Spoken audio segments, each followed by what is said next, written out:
పేద పిల్లలు గొప్పగా ఎదగాలి అని చెప్పి ఆరాటపడుతూ మనం గవర్నమెంట్ బడులల్లో నాడు నేడు చేస్తే, గవర్నమెంట్ బడులల్లో ఇంగ్లీష్ మీడియం తీసుకొస్తే, గవర్నమెంట్ బడులల్లో సిబిఎస్ఈ నుంచి ఐబీ దాకా ప్రయాణం చేయించడం మొదలెడితే అప్రిషియేట్ చేయాల్సింది పోయి ఈరోజు మన కర్మ ఏమిటో తెలుసా?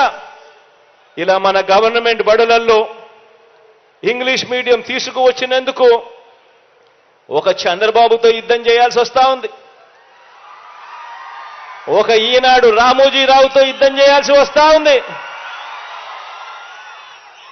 ఒక ఏబిఎన్ ఆంధ్రజ్యోతితో యుద్ధం చేయాల్సి వస్తా ఉంది, ఒక టీవీ5తో యుద్ధం చేయాల్సి వస్తా ఉంది. వీళ్ళందరితోనే కాక ఒక దత్తపుత్రుడితో కూడా యుద్ధం చేయాల్సి వస్తా ఉంది. ఆలోచన చేయమని అడుగుతా ఉన్నా. గవర్నమెంట్ బడులు బారాలని ఆరాటపడ్డం తప్పు, గవర్నమెంట్ బడులలో ఇంగ్లీష్ మీడియం తేవాలని తపన పడడం తప్పు. ఇలా ఆరాటపడినందుకు ఇంతమందితో యుద్ధం చేయాల్సి వస్తా ఉంది. కానీ ఆశ్చర్యం ఏమిటో తెలుసా?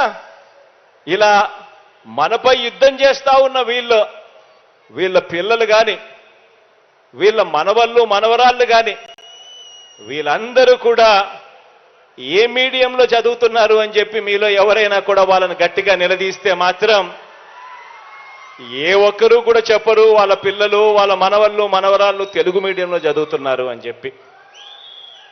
వాళ్ళ పిల్లలేమో ఇంగ్లీష్ మీడియంలోనే చదవాలి.